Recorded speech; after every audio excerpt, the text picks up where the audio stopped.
Praise the Lord. Ahan bamaktada yengbiriba amasung tabiriba nungsijaraba pumnamakpu dayanan laishramna miyoiba ikhoigi amatta ngairaba kanbiba mapu Jesu Christagi sengthoiraba minglenda yaifa mangol pijabaga lunina ikai khumnajari ngasi aina phamjaribasi aigi dukan gi hek maningdani ipagi afaba wapawma yam maruiba wapawma aigi thamoida ipana fawhanbire mase mayam da phongdok sarake ichilnaw iche chalima pabung sing aikoi khangminase ishorgi nungsibase aikoi loshin minase yamna maru oiraba matang amane ngasigi matang asidi aikoina ishorda haijaba ishorda khuramjaba ishorda thaunijaba asigi matang dane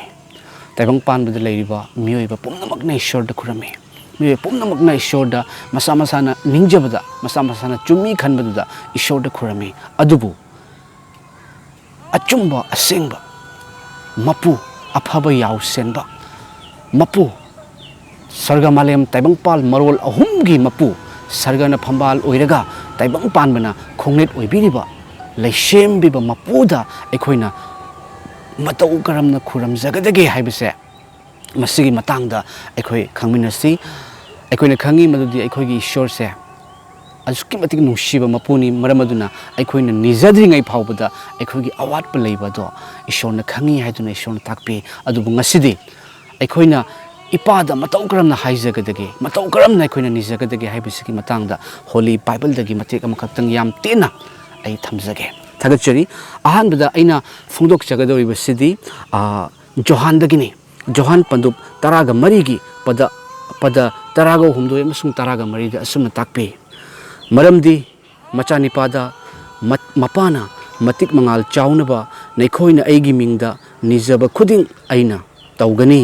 nekhoina karigumba ama aigi mingda nijarabadi aina madu taugani hai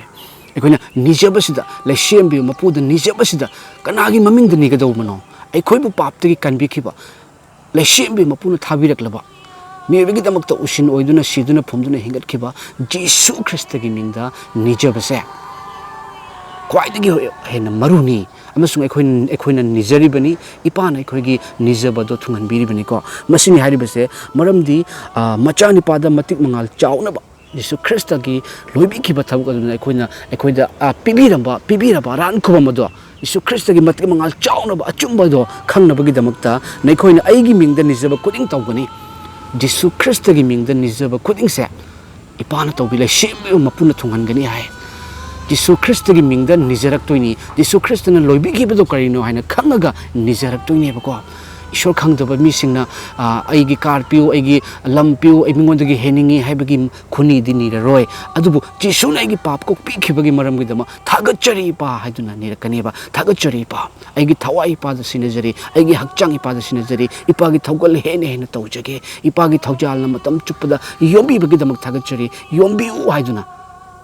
khuramakaniba nungsibi u haina su khuramaroi karigino Jesu na sikibudo aibu nungsibagi maramna natra aduk chawu nungsi haibagi khudam utpi khrabani Jesu Christana mak hingat khre maramaduna ekhoina ngasi Jesu Christagi mingda ipana hakpu thagachari ipa aigi thawai hakchang aigi imung manunggi family gi aigi nupi angang singi thawai hakchang puni wakal ipa da sinajari ipa thajurba khoi mayambu ipana konsinbiu thajudriba singda ipagi aphaba wapa phungdok sage ipa nang nai khoi nungsi bi base asuki matik nungsi na khangjabda thagachari ipa nasa ikuna thagachari ba nijari base ipa Jesu Christagi minglenda nijari bani thagachari bani khuramjari bani amen masini ko Jesu Christagi mingda ikuna khuramjabase mathau tare maramdi Jesu ase kanano magase aran khubam pibiba kanbi mapuni sargana phambaloina phambiraga taibang panna khongne obiba ipa ishorna miba ikhoibu nungsimanbagi damakta machana pa oiduna taibang panda laktuna mahaki thaurang punamak thungankre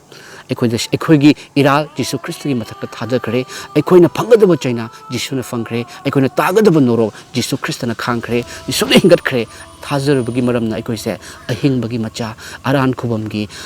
mapu haibado ohenbibani hallelujah aduga mathangda ai phongdok sarake mathangda ina phongdok sagadori basidi ichilnaw iche chalima pabung sing mark tagi oina phongdok sage aina mafam ani ahum khaktang dagi aina lakhotchabani yam sangkhini haiduna su khanjabani adu yamna maru oiba topic ni mase ꯑꯩꯈꯣꯏꯅ ꯏꯁꯣꯔꯗ ꯃꯇꯧ ꯀꯔꯝꯅ ꯍꯥꯏꯖꯒꯗꯒꯦ ꯏꯁꯣꯔꯒꯤ ꯃꯆꯥꯅꯨꯄꯥ ꯃꯆꯥꯅꯨꯄꯤꯁꯤꯡ ꯑꯣꯏꯔꯕ ꯃꯇꯨꯡꯗ ꯃꯆꯥꯅꯨꯄꯥ ꯃꯆꯥꯅꯨꯄꯤꯁꯤꯡꯒꯤ ꯄ꯭ꯔꯦꯌꯔꯒꯤ ꯃꯔꯣꯟꯁꯦ ꯀꯔꯤꯅꯣ ꯍꯥꯟꯅ ꯏꯁꯣꯔ ꯈꯪꯗ꯭ꯔꯤꯉꯩ ꯃꯇꯝꯗꯗꯤ ꯈꯨꯔꯝꯃꯤ ꯍꯥꯏꯗꯨꯅꯁꯨ ꯀꯔꯤꯒꯤ ꯈꯨꯔꯝꯃꯤꯅꯣꯁꯨ ꯈꯪꯗꯕ ꯃꯤꯅ ꯈꯨꯔꯝꯅꯤ ꯍꯥꯏꯅ ꯈꯨꯔꯝꯕꯁꯨ ꯌꯥꯎꯏ ꯃꯤꯅ ꯁꯦꯠꯅꯩ ꯍꯥꯏꯅ ꯁꯦꯠꯄꯁꯨ ꯌꯥꯎꯏ ꯃꯤꯅ ꯄꯩꯁꯥ ꯊꯥꯗꯅꯤ ꯍꯥꯏꯅ ꯊꯥꯗꯕꯁꯨ ꯌꯥꯎꯏ ꯑꯗꯨ ꯅꯠꯇꯦ ꯑꯗꯨꯕꯨ ꯑꯩꯈꯣꯏ ꯍꯧꯖꯤꯛꯁꯦ ꯑꯩꯈꯣꯏꯁꯦ ꯌꯤꯁꯨ ꯈ꯭ꯔꯤꯁꯇꯒꯤ ꯑꯣꯏꯔꯕꯅꯤꯅ ꯌꯤꯁꯨ ꯈ꯭ꯔꯤꯁꯇꯗꯣ ꯀꯅꯥꯅꯣ ꯂꯥꯏꯠ ꯑꯣꯐ ꯗ ꯋꯥꯔꯜ ꯃꯉꯥꯜꯒꯤ ꯃꯆꯥꯁꯤꯡꯅ ꯀꯔꯝꯍꯥꯏꯅ ꯈꯨꯔꯝꯃꯛꯀꯅꯤ ꯀꯔꯝ ꯍꯥꯏꯅ ꯏꯁꯣꯔꯕꯨ ꯈꯨꯔꯝꯖꯒꯗꯒꯦ ꯑꯩꯈꯣꯏꯕꯨ ꯅꯨꯡꯁꯤꯕꯤꯈꯤꯕ ꯃꯄꯨꯗ ꯀꯔꯝꯅ ꯈꯨꯔꯝꯒꯗꯒꯦ ꯑꯍꯥꯟꯕꯗꯗꯤ ꯖꯤꯁꯨꯒꯤ ꯃꯤꯡꯗ ꯈꯨꯔꯝꯕꯁꯤ ꯃꯊꯧ ꯇꯥꯔꯦ ꯑꯗꯨꯒ ꯑꯅꯤꯁꯨꯕꯗ ꯑꯩꯈꯣꯏꯅ ꯌꯤꯁꯨ ꯈ꯭ꯔꯤꯁꯇꯅ ꯅꯨꯡꯁꯤꯕꯤꯈꯤꯕꯗꯣ ꯃꯍꯥꯛ ꯊꯥꯗꯣꯛꯄꯤꯗꯕ ꯏꯄꯥ ꯑꯃ ꯂꯩ ꯈꯪꯕꯒꯤ ꯃꯔꯝꯅ ꯈꯪꯉꯒ ꯈꯨꯔꯝꯕꯁꯤ ꯃꯊꯧ ꯇꯥꯔꯦ ꯀꯣ ꯑꯃꯦꯟ ꯑꯗꯨꯒ ꯃꯈꯥꯗ ꯌꯦꯡꯕꯤꯌꯨ ꯃꯊꯪꯗ ꯑꯩꯅ ꯐꯣꯡꯗꯣꯛꯆꯒꯗꯧꯔꯤꯕꯁꯦ ꯃꯥꯔꯛ ꯄꯟꯗꯨꯞ 13ꯒꯤ ꯄꯗ 14 ꯑꯁꯦ ꯑꯩ ꯃꯌꯥꯝꯗ ꯐꯣꯡꯗꯣꯛꯆꯔꯛꯀꯦ ꯌꯦꯡꯕꯤꯌꯨ ꯃꯔꯝ ꯑꯗꯨꯅ ꯑꯩꯅ ꯅꯈꯣꯏꯗ ꯍꯥꯏꯔꯤ ꯅꯈꯣꯏꯅ ꯍꯥꯏꯖꯕ ꯃꯇꯝꯗ नखोइना निजबा अदु फंगनी हाइना थाजौ अदु ओइरबदि मदु नखोइगी ओइगनी है आमेन हालेलुया अखोइना यीशु ख्रिस्टन हाइ मरम अदुना अइना नखोइदा हाइरे अइना नखोइदा हाइरि करिनो यीशु ख्रिस्टन हाइबसे नुसिजरबा चुनाउ इचै चलि मापा बुंसिं नखोइना हाइजबा मतमदा नखोइना निजबा अदु फंगनी हाइना थाजौ को तैबंग पानबदा प्रॉब्लम न थलबा तैबंग पानमनी फत्तबना थल्लबा शैतान थल्लबा तैबंग पानमनी तोंगान तोंगान बगी अनाबा अयेप लांगतबनबा कयाना थलिबनी अमसुंग हाइरिबा लांगतबनबा मतमदा अनाबा लेरकबा मतमदा प्रॉब्लम कयाना थलकबा मतमदा अखोइना हाइजबा मतमदा अखोइना हाइजबसे फंगनी हाइना थाजरगा हाइजो हाइ अइना ngangiसे अइना ईश्वरदा खुरमजरिसे तारमगदरा तारमोइदरा हानगी मवोंग थादोखिबा तारमगदरा तारमोइदरा अइ हाइसे पिबिगदरा पिबिरोइदरा दोइदि अखोइना हाना तौरमबदो करिगुम म निबा मतमदा हेक ओइथुरादि इताई ताई हाइना हाइबा ओइथुरक्तरगना तादे तादे हाइना हाइबदो नते अखोइना हाइजदुना निजबा अदो थुंगे इपाना अइना हाइजख्रबनिना इपाना पिबिरनी मरमदि अइना हाइजरिबा इपासे इपागी मिंगदा जीसु ख्रिस्टगी ममिंगसे ख्वाइदगी हेना थोइबनी अइबु धर्म चिली हाइसे जीसु ख्रिस्ट इपागी मिंगलेननी जीसु ख्रिस्ट यावबगी मरमना अइगी वाहंगी पाउखुम अइना निजबगी आंसर सोइदना इपाना पिरकनी इपा अइगी अनाबसे इपा अइगी अनाबसे नचाना लौथोकपा ngamde अदुबु इपाना चाना खंगी इपाना ngami जीसु ख्रिस्ट इपागी मिंगलेंदा अइगी अनाब अदोमगी अनाब हाइरगसु खुरमजबा मतमदा अइगी अनाबसे जीसु ख्रिस्ट इपागी मिंगलेंदा इपा लौथोक पिक्रो नचाना खंगी इपाना लौथोक पिखनी हाइबा खंगी हाइदुना थाजदुना निजो हाइ चिन्नाउ इचे चलि मापा बुंसिंको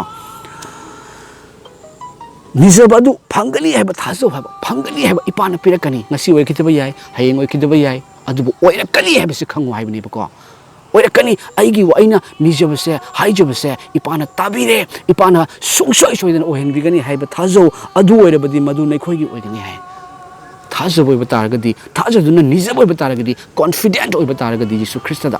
मदु सोइदन ओइरकनी इपाना ओहेनबिरकनीबा अदु कॉन्फिडेंट ओइबा थाजब जाबा मपुसे जिसुनी थाजब याबा अखोइदा डिमांड तौदबा अदु पिउ अदु कट्लु अदु पैसा पिउ अदुइदि नंग अदुगी पोट म्या अहाउ थुम कट्लु अवांग चिंगदा काउ इसिंगदा लुपु जिसुना हाइरोय करि हाइगे अवा पुलुम पुबा चोकथरबा मसुं थबकना सुरबा साइंगोंदा लाउ अइना निखोइबु पोथा हनबिगे अइगी पोट पुना थक्ता थोंगलु अमसुं अइंगोंदगी तमजौ मरमदि अइगी पुकनिंग तप्पी अमसुं थमोइदा नोलुई अदुगा निखोइना निखोइगी थवाइगी तमक पोथाबा फंगनी हक्चांग खक्ता नते थवाइ भावदा खनबि अतैना थवाइगी दमक करी खनबिख्रगे सिरो मतुंग करी ओइनी हाइबग वहांग फावदा हंगनदे अतोपसिंगना अदुबुदि सुदी थाजुबा याबा मपुनी हालेलुया अदुगा मथंगदा इपागी वपाउमा इपागी वपाउमसु अइ मयामदा फोंदोकसरके हाइबा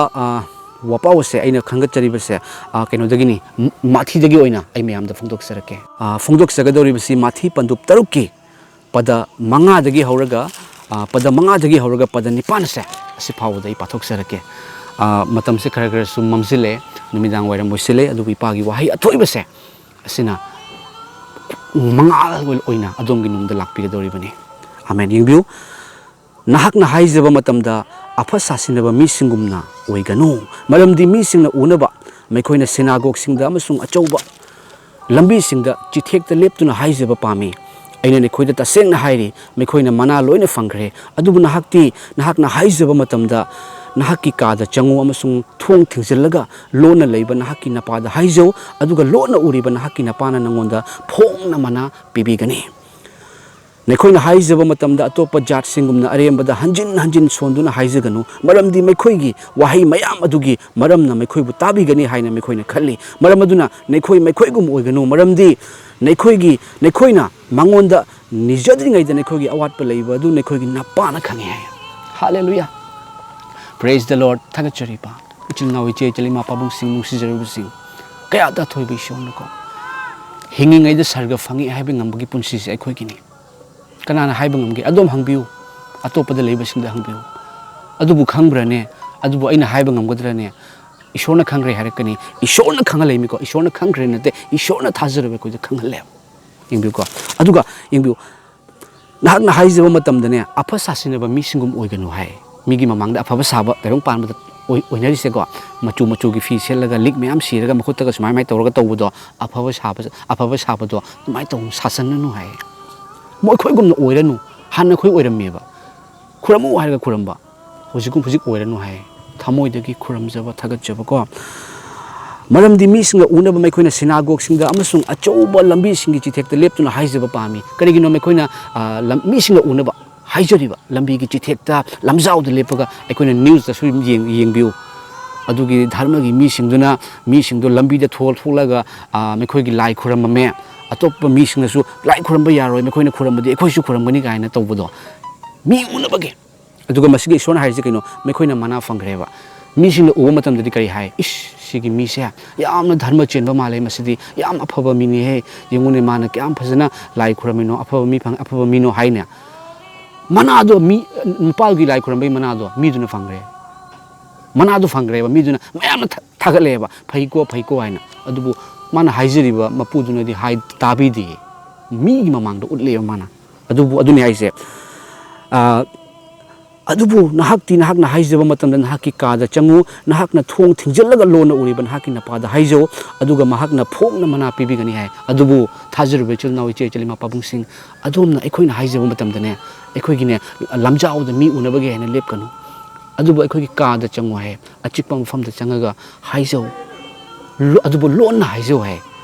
aduga phongna lona uriban haki napana phongna mana pibigani ekhoigi ipase mic pairaga laura khata taba nate mic te sei saga khata taba ishor nate adu mathau tade ekhoigi thamoida khanlu tabi aduga ekhoina ne haijaba matamda ekhoigi ipa tanabagi damakta mayam uhanabagi nate adugumna haijo aduga ipana ne lona haijo phongna mana pirkani mayamgi mamangda mana pirkani hai aduga nekhoina haijaba matamda topa jat singumna arembada hanjin sonduna haijaganu atopa jat singumna ishor jisu krista gi nataba singane arembada hanjin ta da male haiduna kanna ka laurido koine ne khangina ko hanjin na aibu nungsibu taw myam leidana ko fazana adom su hene khangbiri baduni ba adumai tawrnu hai dum koine hanjin hairaga tagadra kain khalli adubu ne khoidi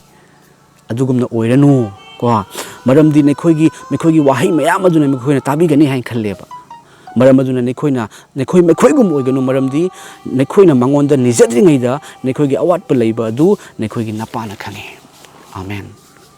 nekhoigumna oiganu hanjin haiba mayam unabagi haiba dekhainabagi haiba afaba saba mayamgi mamangda larik haiba antragasu larik yam paba adu yam gyan taba saba dharma ngakpa saba oiganu hanjin su haijaganu wahai mayam hairaga ipana tagadaba nate wahai ambo haidraga taroidaba nate maramdi aikoina nijadringaida aikoigi awatpa leiba do aikoigi ipa nungsibagi mapuna khange hallelujah masini chilnawi che chilima pabungsing ipana yu loina business season biba ipa bu matong kramna haijagadege ipana aikoibu senbiri bani nongmagi thawai da chakot halibani sargaliba ki macha oibada matik chawa haibado ohenbiri bani maramdi aikoigi ipadi afaba mapune afaba mapu mamodagi hen afaba se kanano aigi damakta aibu kanbibase kanana kanbiba ngame chumnagi dum kanbi haiba nate shiduna aigi damakta aigi ida chelamba pap tawkhiba tawriba masung tawlakadaba yawna kokpibani thajaraba adongi suniko ekhogi afaba ipase ekhoina nijadringa khangi maramaduna mayamga manadre ekhoisi tongale ishorgi midengda aisi hanagi ishor khangdingi leramba dayanando adubu aigi ming dayanan oiba yai adubu aigi nungda aigonda ahongbase ipa Yesu Kristo bu lawsan jakibagi maramna aise ipana hanagi papi dayanando udreba Yesu Kristo na gi mangda lepagi maramna dharma chenba dayanan oheleba adugumna adom suni adom su pokpadagi Yesu Kristo khangam daba oiramba yai adubu haujikti Yesu Kristo bu amata ngairaba Yesu Kristo bu lawsan jebagi maramna adom se mangal gi macha oirabani adom se athoiba oirabani Ishwar gi midyang da adom se dharma chenba oirabani थागचरी ईश्वर ने कोई बोलोने भी दम थागचरी इपान फुंदोक पीखिबा Holi Bible न ताकपीबा वाहे से कोई निंगसिंग जसी हाइजब निजबा मतमदा जिसु Christ की मिंगलेंदा निजमिनसी अदुगा फंगे हाइदुना खंगना फंगकनी इपान पिरकनी हाइबा खंगदुना कोई हाइजमिनसी मयाम की ममांगदा अफा सासिनबा दुमाइना मयाम उनबगी मिमी की ममांगदा हाइदुना अकोइना खुरंबा मिन तौनबा गुमाइना कन्ना लावरगा मयाम ममांगदा उतलगा अदुगुमसु नते अखोई कादा चंगु अदुगा चिकना हाइजो लोन उरिबा नपाना फोकना मना पिनबिगनी मरमदे अखोइना हाइजद्रिङैदा अखोई अवाटपा लैबदो जिसु ख्रिस्टना खंगी अदोमगी अवाटपा लैबदो जिसु ख्रिस्टना खंगी खंगागा अदुम तोकदा सोइदना हपचनबिरकनी थागचरी ताबिरिबा पुनमक ईश्वरना हेने हेने लोइना बिबोरसनु मतमसे खरासु थेंजिले नुमिदांग वाइरम मोइसले अदुबु इपागी वाहिसिदी हाइरिबा नुमिदांग वाइरमना खुमजनबा ngamdaba adugumlabo athoibaduni praise the Lord punamuk ईश्वरना हेने हेने लोइना बिबोरसनु जिसु ख्रिस्ट की मिंगलेना